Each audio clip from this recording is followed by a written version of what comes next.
Welcome back to Barcelona, hosting the PokerStars Championship. It is the final table of the main event. 5 players remaining, competing for the first prize of 1.4 million euros.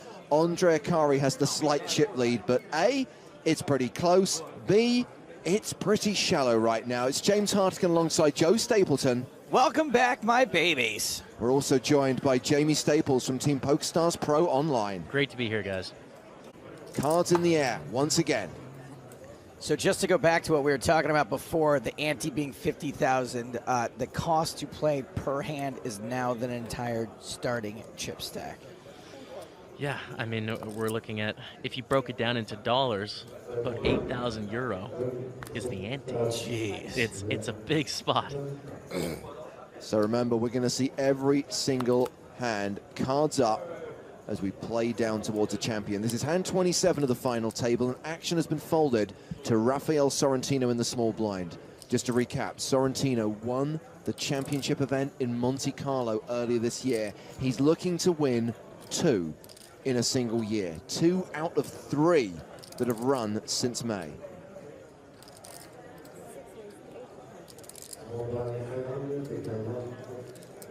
Electing to raise it up in the small blind instead of limping, which I think makes some sense with the A7.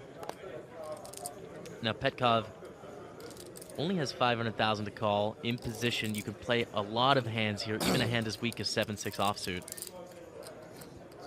Kind of irritating that 7-6 is dominated in this spot, but not ideal.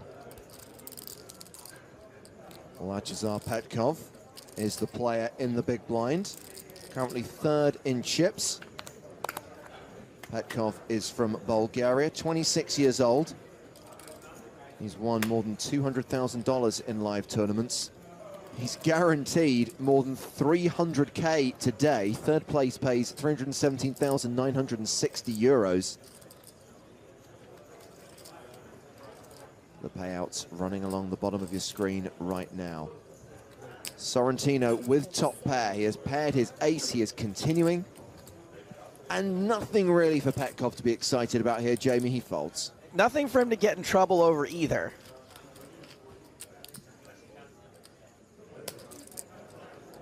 You got to look at the glass being half full in these situations. I don't have to call.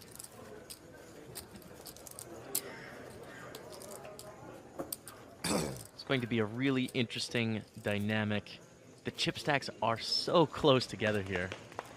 And also, as we mentioned at the start of the level, pretty shallow. I know that it sounds like a lot of chips when we talk about 10 million, 9 million, but in reality, when you compare that to the size of the blinds right now, they're not deep stacked. There's not a lot of play in this thing. I would be really surprised if we can make it through the first half of this 75-minute level without losing one, if not two players.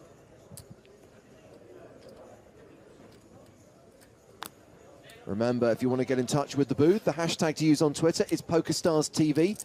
The Undersea Monkey says it's impossible to root for anyone other than Andre Akari here. Ship it. Well, it is possible. I mean, all of these guys have great stories. I disagree, yeah. And I think that it is quite possible to root for Andre Akari. However, you got Sorrentino going for the double, Petkov, who's already made more today than he has his entire lifetime, and Sebastian Sorensen. Guy works in a warehouse. How can you not want that dude to walk out of here with 1.4 million euro? Well, this happened during the last level. We've only caught one of Raffaele Sorrentino's hole cards. We know he has the 3 of spades. We can see both of Andre Akari's, though. Jack 4 of clubs. Sorrentino has raised the button. I really don't want Sorensen to quit his job, though, just yet, because I ordered a bunch of stuff on Prime yesterday, and I don't want that to get slowed down.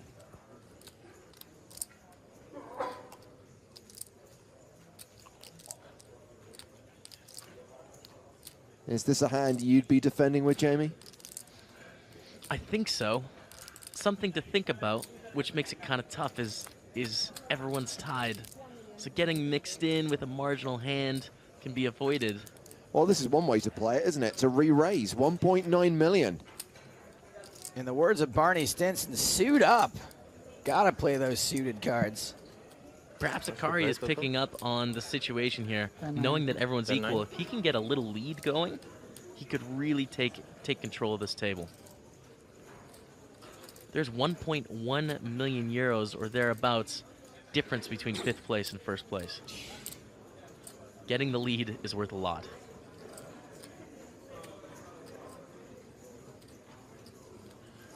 So it's a mini sweat with hand. I'm kind of playing this from Andre's perspective, but we do know one of Sorrentino's cards. And with these stack sizes, even if you're in position, it's hard to just call a 3-bet. Especially with the 3 of spades showing. There's not very many hands that could justify the call there. Maybe ace 3 of spades exactly. Other than that. Vamos. Now, of course, this isn't the only tournament taking place at Casino Barcelona today. There is also the 10,000 euro buy-in high roller, where they are down to 22 players. If you want to follow hands from that tournament, check out the live updates via the PokerStarsBlog.com as we stick with the final table of the main event, competing for the championship trophy. And still most of the 8.15 million euro prize pool up for grabs.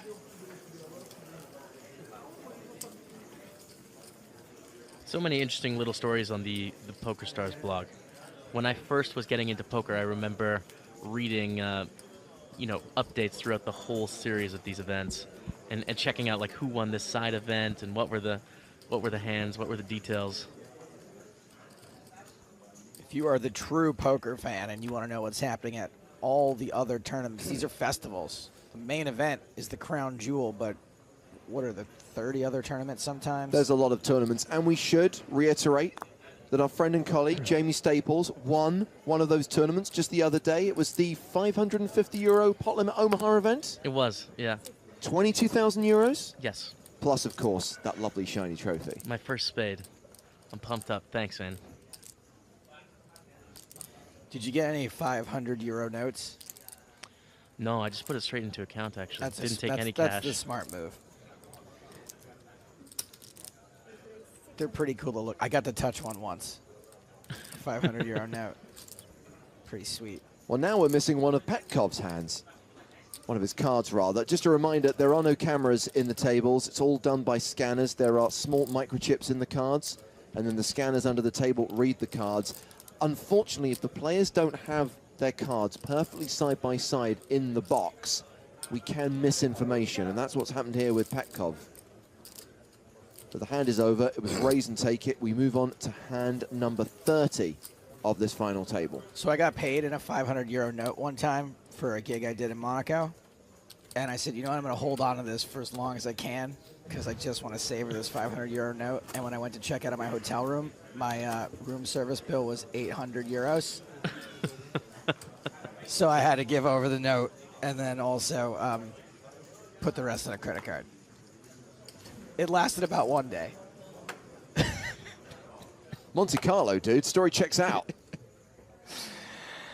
I'm a real dunce. Sorrentino first to speak here. He folds from under the gun.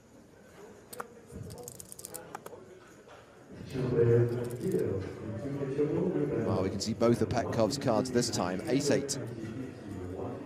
Definitely a strong enough hand to make some moves with.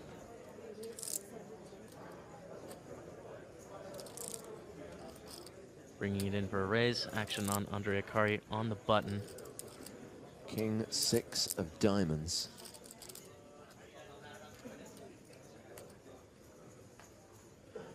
And again, something we drew reference to during the second half of the first session of the day is the fact that obviously the action we're watching on screen happened an hour ago. We're commentating an hour after it happened. We're in the same time zone as the audience. But the players will be getting information from their friends. They'll be hearing stuff about what happened earlier on in the tournament, and they'll be utilizing that information to change their style of play. It's been quite tight, it's been quite cagey, so chances are we're going to see things like this. Andre Akari capitalizing on the fact that people aren't willing to take big risks. However, when someone wakes up in the small blind with queens, they are going to play a hand. Lady Kings.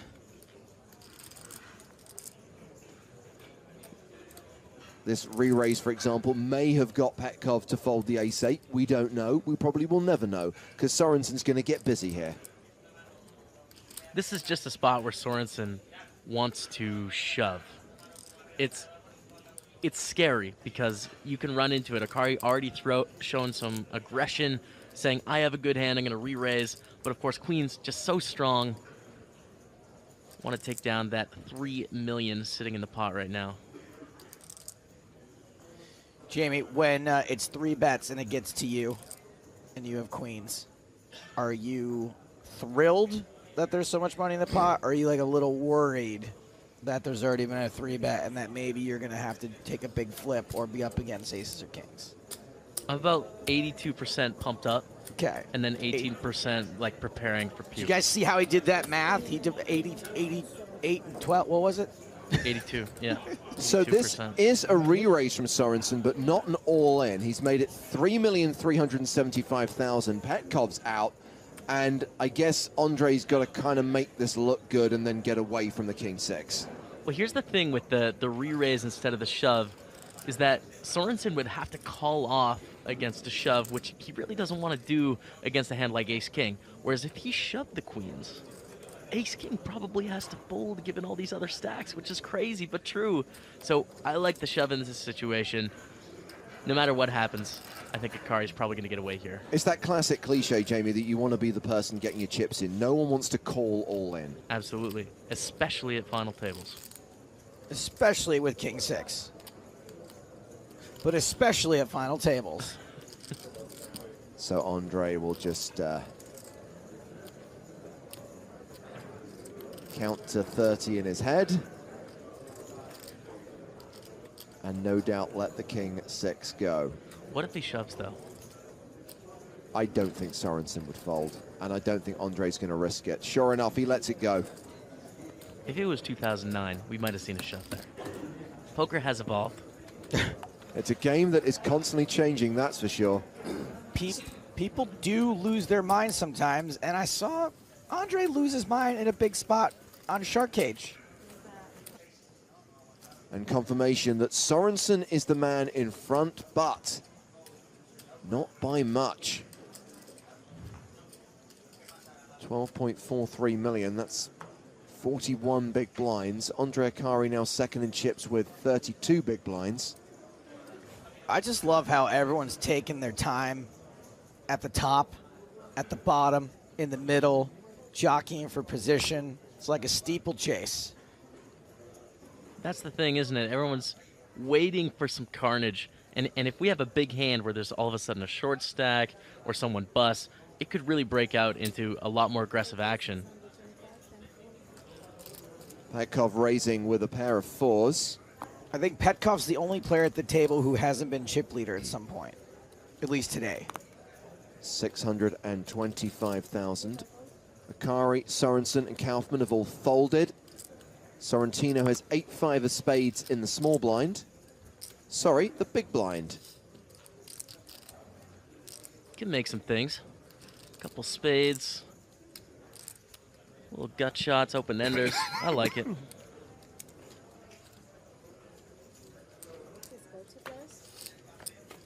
Two seemingly evenly matched hands before the flop.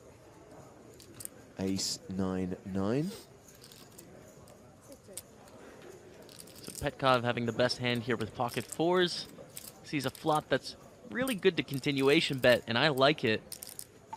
Obviously, 4s, it's kind of difficult to get a worse hand to call from your opponent, but it's really nice to get a hand like Queen-Jack to just fold on the flop and not have to, worry about a bad card coming off on the turn of the river. If I was Petkov, I'd throw out a little 1/4, 1/3 of the pot bet here. 500K. Well, 425,000 was the bet, but before the dealer had even had a chance to announce it or verify it, Sorrentino had folded. And one small pot. Petkov goes from being second shortest in chips to second biggest. Yeah, and we're going to see those swings with the blinds this big and the stack so shallow. Still 60 minutes to run at 150,000, 300,000. The next level, which will follow immediately on, there'll be no break at the end of level 34. We'll roll into the first of the 60-minute levels, 200,000, 400,000, with a 50,000 ante. What'll be interesting to see is, are there going to be any deal discussions as the stacks get a little bit shorter here? I mean, there's a lot of money to play for with not a lot of poker left. Yeah, and this is something that's important to reiterate, that remember, it's the player's money. That prize pool is made up of all of those 5,000 euro buy-ins. So even though the payouts are decided by the tournament staff, oh, kings for Kaufmann. The players may decide that they don't like those big money jumps, and they may look at redistributing the prize pool. And as long as all the remaining players agree to that, the tournament staff will sign off on it. I don't think we've ever seen 5 players try to negotiate a deal. We've seen 4-handed negotiations, which inevitably go wrong. Most commonly, it's either the final 3 or the final 2. This is potential for a big hand here. Jack-10 of hearts, my favorite hand. I just think it's beautiful. And the pocket kings, powerhouse. It's a fun hand to try to crack a big pocket pair with. Let's get something out there. Maybe 9-8 of hearts action. Ace, queen, deuce. So Petkov, the gut shot straight draw. Kaufmann still way ahead with the kings. So Kaufmann can go either way here. The ace is a pretty bad card for the kings. That's a beautiful turn. And Kings got this locked up. Yeah, they're doing pretty well. And the reason that's a good turn for Kaufmann is that when another ace comes out, even though it's another scary card, it makes it less likely your opponent has an ace, because there's 2 out there, so there's only 2 left. So it cuts down on the combinations of aces our opponents can have. Petkov checks a second time. He is now drawing dead. Can't hit any card on the river to win this outright.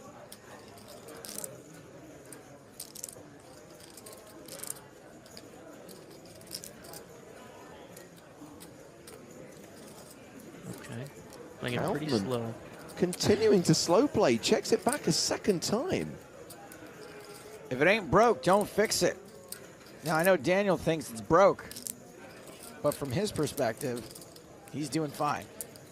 There were a couple of hands during that first session where Daniel Negreanu felt Kaufmann was missing out on value. Do you think he should have bet the turn there, Jamie? I think I'm with him on this one. Yeah, I think that, let's put ourselves in Petkov's shoes. If they have a queen, they're not folding to a turn bet. They might even pay off a river bet, so I think it's a good option. Well, Petkov has now checked for a third time. Kaufmann surely isn't going to check back again. This is last chance for value. James, you know how I feel about you calling me Shirley. You love it. I do love it. Please call me Shirley more often.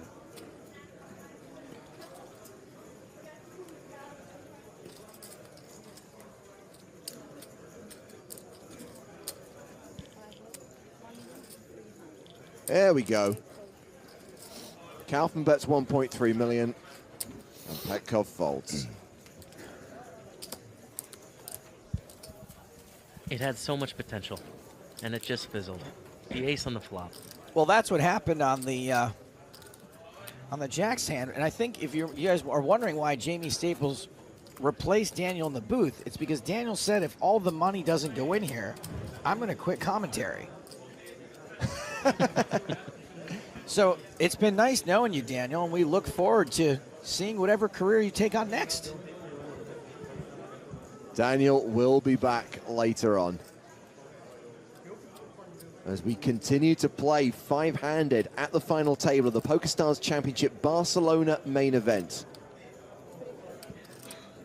Final 5 players from a starting field of 1,682. What happened was the president of poker refused Daniel's resignation. You're too important to this game, Negreanu. And then he took out a lighter in the shape of a PokerStars red spade and torched his resignation letter. Kaufmann has raised here with Jack-8. Everyone bar Andre Akari has folded. Andre in the big blind. Queen 9 offsuit, usually going to be good enough here. It's really cheap. Gets one opponent. And happens to have the lead in this situation right now. Not anymore. A pair of jacks for Kaufman.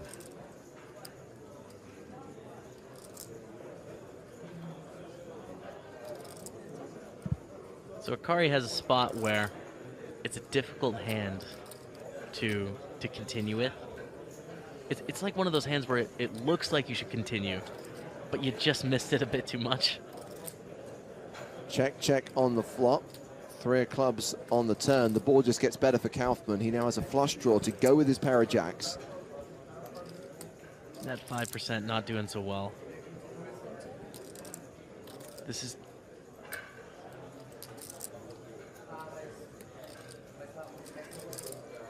Brian. It's a good spot to bet. Brian. Again with the check back. Brian. The crazy thing is, he might be getting the most money out of his hands just the way it's worked out here. Because giving Akari another opportunity to bet.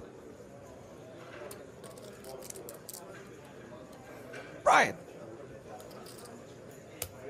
So once again, for the second hand in a row, he waits until the river to bet and gets a fold from his opponent. I mean, the kid's running good, but he's running even better in that, like, these players are somehow not running him down.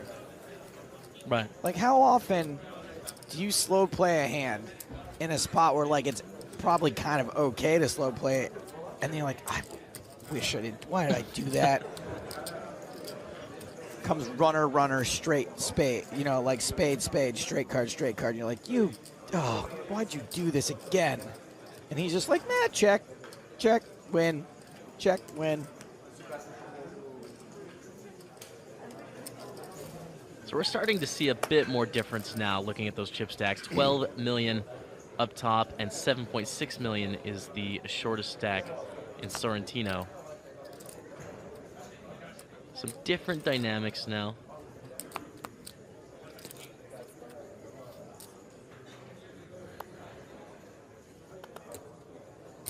Petkov has the button. 7-6 of hearts. Definitely a hand you're going to want to raise here. It does look a little bit prettier than it actually is because the stacks are short, so it's not as valuable to make straights and flushes. Pairs are more valuable at these short stack sizes. Nevertheless, definitely a raise.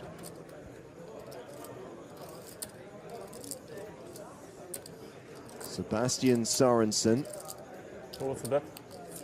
with Queen 4 of clubs.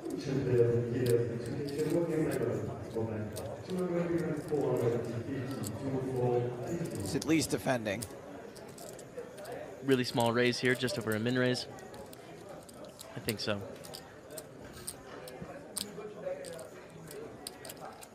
Spade Up on Twitch says, Staples a natural on the commentary. Thank you. Oh, wait. Okay. He means you. I know, the universe is colliding with Stapes and Staples in the same room, on the same stream. I just can't wait till Team Online adds a guy named Hardigalin. King 5-3 on the flop. So Queen High still good. Petkov with the inside straight draw. Still a tough one to win here for the Queen 4. If Petkov decides to continue betting, which is a good strategy, it's pretty frisky to continue with the Queen High. I don't know about it. This, to me, I'm a pessimistic poker player, but when I flop this, I'm like, I got a flush draw and I got a straight draw. On the turn, you mean? Right. Right. This is one of those situations where you tell yourself, you go, well, there's lots of good turns for me. Well, Petkov has continued for 525,000. And there are a few good turns, but Yeah, you're going to you're need not the joking, turn, absolutely. and the river is the problem. A deuce, a 6, a 7, a club, a queen, 4. He Gives you doesn't some know the stuff. 4 is bad, but Oh, yeah. Yeah, but you, you're in right. your mind, you think a 4 is good for you. A fold from Sorensen. Probably the right. It's a dicey one. Petkov back up over 10 million.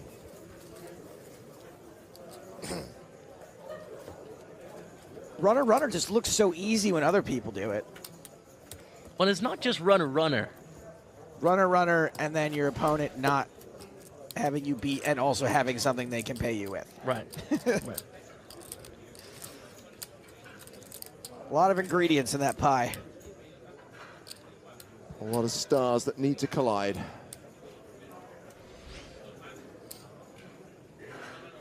And 35 of the final table. So insensitive of me to bring up pie. Sorry, Jamie. Joe, we got a long way to go, buddy. Sorrentino with ace-6.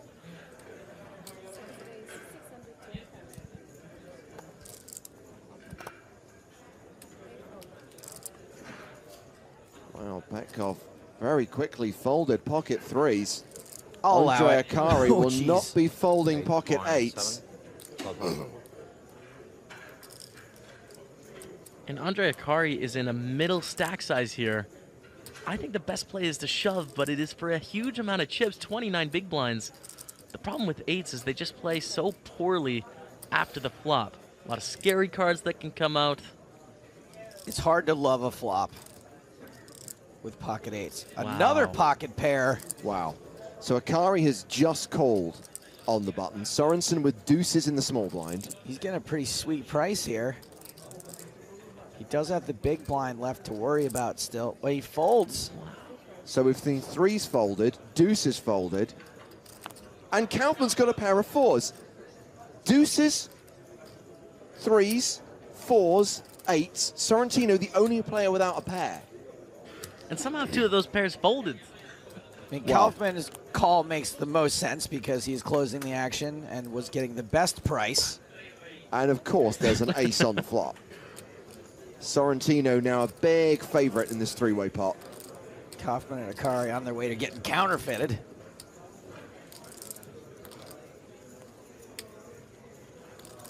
This is a bit of an example why shoving with the 8s pre-flop is probably the standard play. Well, this gets checked around. We get a 10 on the turn. Sorrentino now a 9-1 favorite.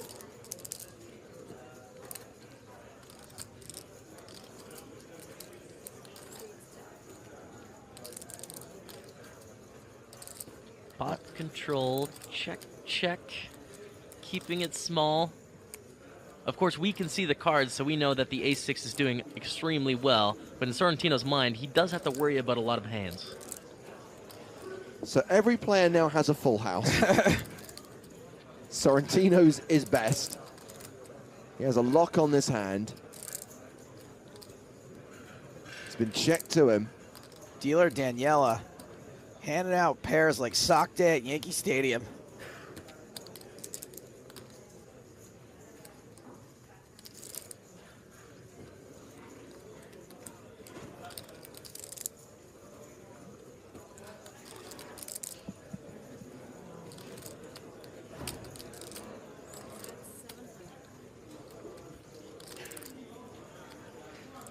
And the pot's been played so cautiously up to this point. Andre Akari sitting with the 8s here. He only beats a bluff.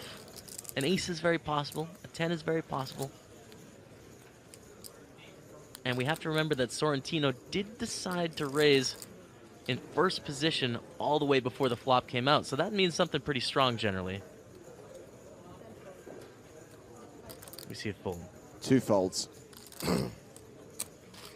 More boats than Bill Perkins' backyard. It's a good one. Topical. Sorrentino hovering around the 30 big blind mark now. Andre Akari officially the shortest stack at the table with 27 big blinds.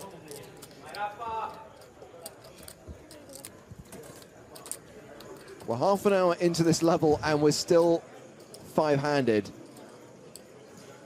If I had a hat, I'd be eating it. I was going to take the other side of that bet just because I like to do it, but something happened. We had a Although it's hard for players to go broke when they're not playing hands, and the reality is it's a lot of slow playing.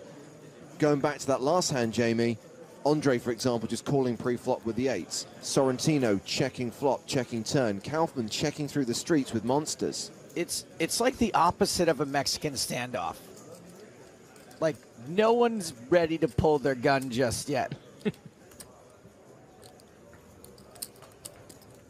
Which is understandable when everyone's pretty shallow and everyone's pretty evenly stacked and the money jumps are so significant. Well, you guys fight. You guys shoot each other. Yeah.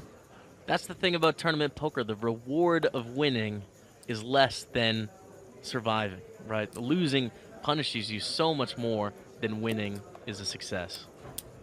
Pocket nines for Petkov. I mean, I feel like some of these situations would be melting down ICM calculators. Absolutely. Yeah, there's a lot of math in these situations when you study the game and you're looking to improve that you really have to adjust how you play based on, you know, how it would run out if you were to do a bunch of simulations and in an alternative universe, play this hand a billion times, how would it work out? Right. Ace-7 of diamonds for Sorrentino. I think Petkov's going to get action. Sorrentino calls, and these two will go to the flop.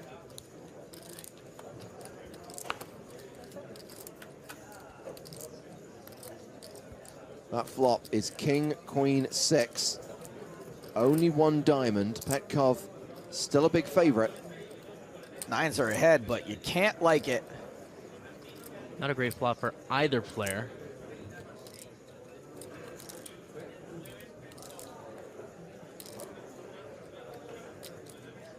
I'm pretty impressed with Petkov.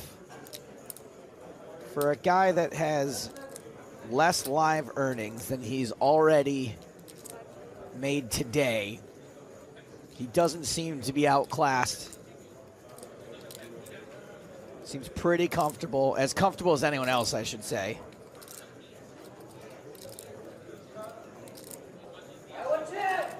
Yeah, I mean, You know, he's a professional soccer player. What team is that? Manchester United. He plays for Man U. I think he's just showing his support for Man U. Well, how did he get his name on the shirt? They don't just do that in a store. Yes, they do. Really? Yes. Well, I'm going to play for the Yankees then. I mean, this guy plays heads up, sit and goes, and $100 spin and goes online. You need to be a pretty solid player to be making money in those games. Little Tom Cruise right there. Little danger zone. So it's tied at the top. Petkov and Sorensen. Akari bringing up the rear with roughly 25 big blinds.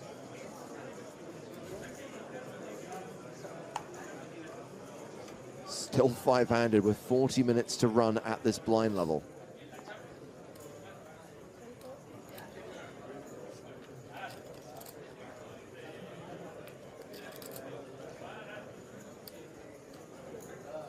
Action on Sebastian Sorensen, King Queen. He's raising.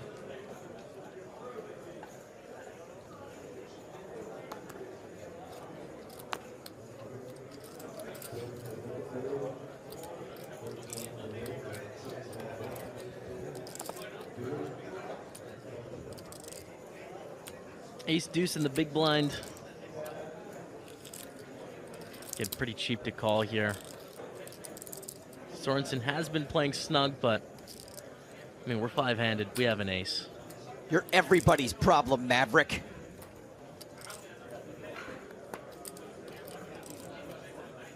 It's from Top Gun. It was like 20 years before you were born. Okay.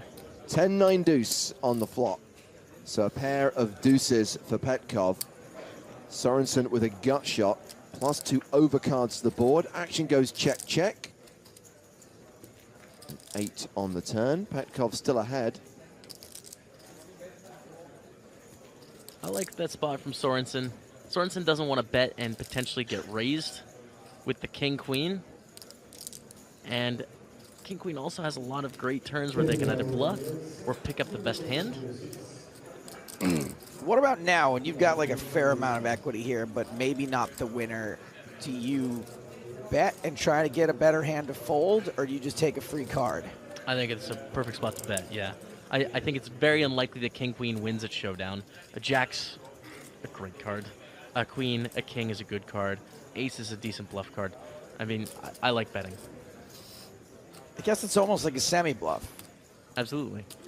You could be betting with the best hand. You don't know. Right. Oh, that too. Right. I discount that fact that maybe you do have the best hand already. But if you check back, it's so difficult to win the pot. You're going to get bluffed, or you're going to have to fold to a, you know. Petkov folds to the bet. Sorensen wins another one. I like the delayed C-bet. Sneaky little move. Worked out.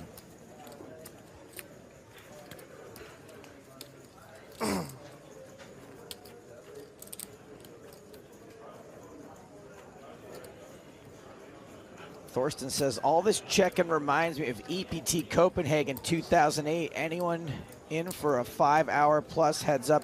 Jamie remembers EPT Copenhagen 2008. He was in nursery school. I was just finding poker in 2008. I missed that one. I'll have to go back into the archives. What was your introduction to poker? Was it poker on TV, or was it someone showed you online? It was a combo of poker on TV, and then my brother started playing for play money, and he had more chips than me. Right? Oh, and I was remember like, this story, yeah. that's garbage. This I got to beat my This brother. is not gonna fly. I mean, 'Cause competitive family. Little brother, right? Yeah. Yeah, I was an older brother. Your little brother's, you're just never gonna let him win at anything, No. ever. The idea that he was better at poker than me, even though we both never played, was unbelievable to me. How dare you be better at this thing that I have never tried? So I learned, found Poker Stars, and here we are.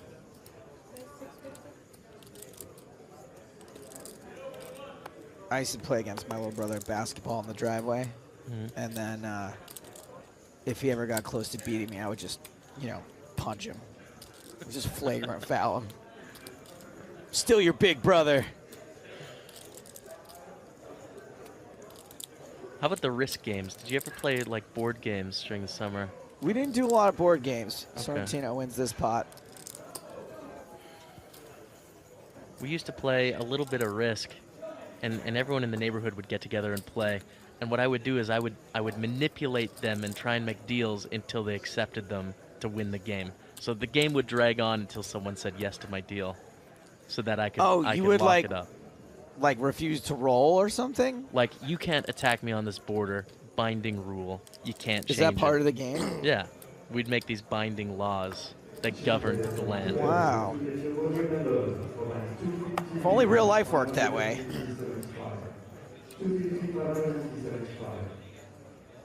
Yeah, Not a that's terrible person. I didn't get to play Risk because it was only just me and my brother most of the time, and so like board games heads up, I don't find that fun. Right.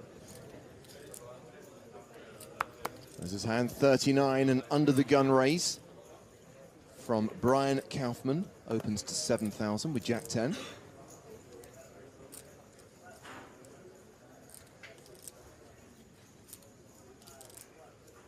Andre Akare has 10-7 of clubs in the small blind.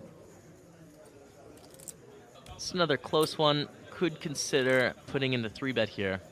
Sitting on 7.7 million, 25 big blinds. Can put a lot of pressure on because it puts Kaufman in a spot where they either have to shove or fold. I like 10-7 as a 3-betting hand out of the small blind. It's not, you don't have to worry about like ruining its value by if you somehow have to fold it.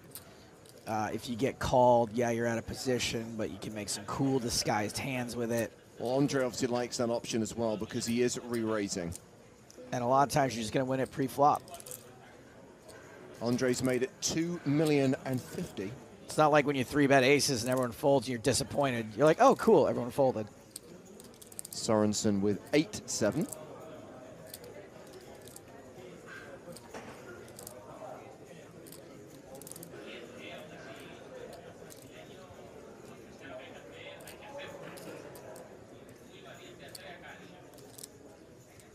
Sorensen seems to take a bit of time every 3-bet pot.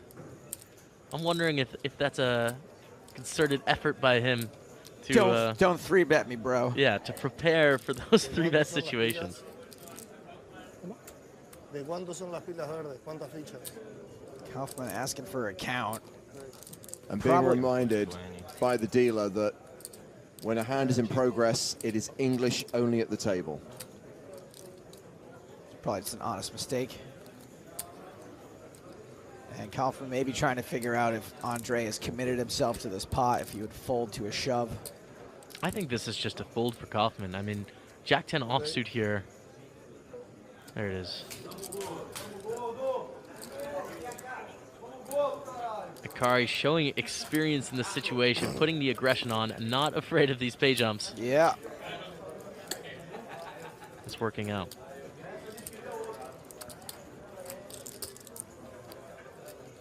Jim Murphy on Twitter with a very cool Top Gun poker mashup reference.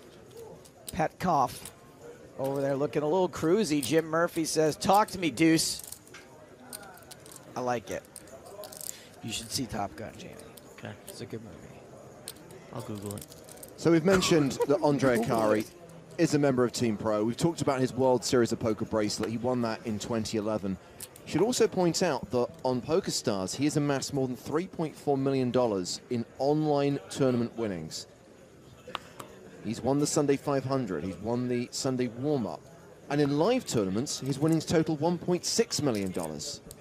Fold to me, Goose. He's got ace-10 here on the button. That is a hand.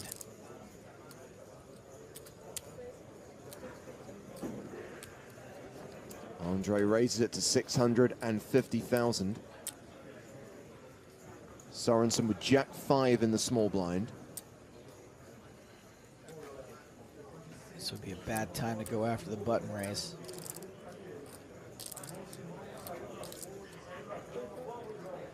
He does not. Kaufman with 8 deuce of spades in the big blind. Jamie, I'm looking at you. Well, I mean, this seems... I'm probably a nit because I would just fold I this, think but folding is a good option. It is a suited hand. You could almost see that in the way that he grabbed the cards there, too. It looked like he wanted to fold, but then he, you know, he put them in there. Suit up. Heads up to the flop. And that flop is ace-queen-4 with 2 spades. Wow. So top pair for Andre. The spade draw for Kaufman. So Akari with a pretty nice hand here. Definitely can get some value. If you're Kaufman, you're committed to 2 streets now, though. What we're seeing here, this is just, at final tables, this is the sick stuff. Because if you're Akari, and you know you have 60%, you probably don't even want to get it in with 60%. This Just bet's because of how only the a other third of the stacks are. pot, too. What do we think about that? I think that's fine. I think it's okay. Board pairs on the turn. The Queen of Hearts. Ace of spades on the river. Ace of spades. Almost. Vamos. Oh, this is interesting. Having check called on the flop, Kaufman leads the turn.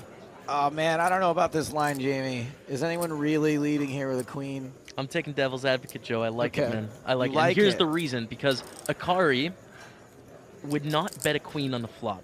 So it's becoming a really common strategy for when the second and the third card pair Okay. for the person to take initiative that just called the c-bet. But are you balanced? Do you take the initiative when you do have the queen?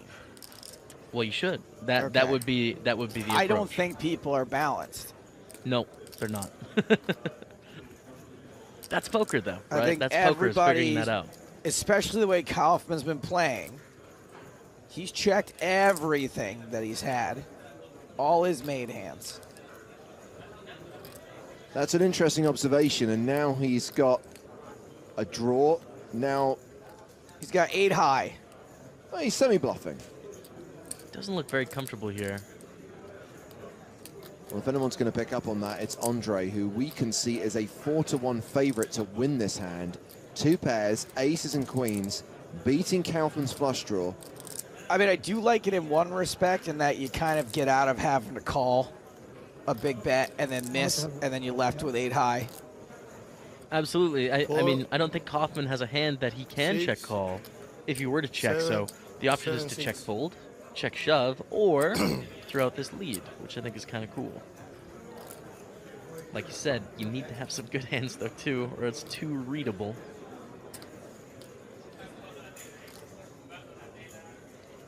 And it's a legitimately difficult spot for Andre Akari. It's a situation where Kaufman either has a bluff or a better hand.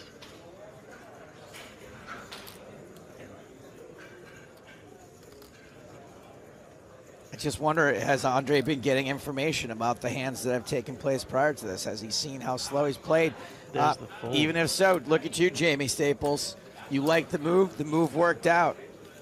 Kaufman takes the pot off Akari. The bluff gets through. Kaufman up to 11.5 million. Akari drops down to 7.6 million, 25 big blinds. And Kaufman is now chip leader once again. Jamie, we're going to give you a break from the booth. Thank you so much for the analysis, especially on that last hand. We'll see you back on the stream very shortly. See you soon.